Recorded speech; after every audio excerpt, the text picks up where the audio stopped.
सच में एक माँ बाप अपने बच्चे की जान ले सकते हैं? आज मैं एक ऐसे हत्याकांड के बारे में बताना चाहूंगी जिसका अपराधी या गुनहगार आज तक पकड़ा नहीं गया। उस हत्याकांड की वजह क्या थी किसी को भी पता नहीं, जिस वजह से आज भी वो केस अनसॉल्व्ड है। ये सच्ची कहानी आरुषि तलवार और Hemraj Banjade 2008 Noida double murder case की है। इनकी मौत 15-16 मई 2008 में हुई थी।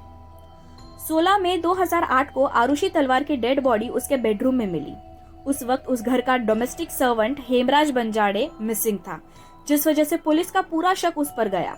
पर दूसरे दिन हेमराज बंजाड़े की लाश उस घर के टेरेस में मिली जो आधी सड़ चुकी थी, जिस वजह से पुलिस को काफी ज्यादा क्रिटिसाइज किया गया क्योंकि उन्होंने क्राइम सीन इमीडिएटली सिक्योर नहीं किया।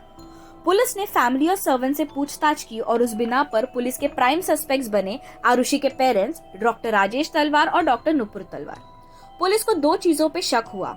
पहला कि राजेश ने दो मर्डर्स किए हैं क्योंकि उन्होंने आरुषि और हेमराज को गलत काम करते हुए पकड़ लिया था, और दूसरा कि हेमराज शायद राजेश तलवार को ब्लैकमेल कर रहा था क्योंकि उसे पता चल गया था कि राजेश तलवार का कहीं एक्स्ट्रा मैरिटल अफेयर है जिसके बारे में शायद आरुषि भी जानती थी। तलवार की फैमिली और फ्रेंड्स ने पुलिस पर इल्जाम लगाया कि वो असली खूनी ढूंढ नहीं पाए, इसीलिए वो इन्वेस्टिगेशन को इधर उधर घुमाकर आरुषि के पेरेंट्स पर इल्जाम लगा रहे हैं। उस इल्जाम के बाद ये केस सीबीआई को ट्रांसफर कर दिया गया और सीबीआई के प्राइम सस्पेक्ट्स बने तलवार के असिस्टेंट कृष्णा तढ़ारी और उनके दो डोमेस्टिक सर्वेंट्स राजकुमार और विजय मंडल। नार्को इंटेरोगेशन से सीबीआई ने ये अज्यूम किया कि उन तीनों ने मिलकर आरुषि और हेमराज का मर्डर किया है क्योंकि आरुषि ने उनके साथ इंटीमेट होने से मना कर दिया और ये सारा वाकया हेमराज ने देख लिया। सीबीआई पे ये इल्जाम लगा कि उन्होंने गलत तरीकों से उन तीनों से कन्फेशन लिया है और कम सबूतों के कारण वो तीनों छूट गए। अब इस इल्जाम के बाद ये केस एक न्यू टीम को सौंप दिया गया जिसने ये केस बंद करने का सुझाव दिया। सर्कमस्टेंशियल एविडेंस के चलते मर्डर्स के सोल सस्पेक्ट्स बने आरुषि के पेरेंट्स, बट राजेश तलवार पर कोई मर्डर चार्जेस नहीं लगाए गए क्योंकि उनके खिलाफ उतने एविडेंस थे ही नहीं।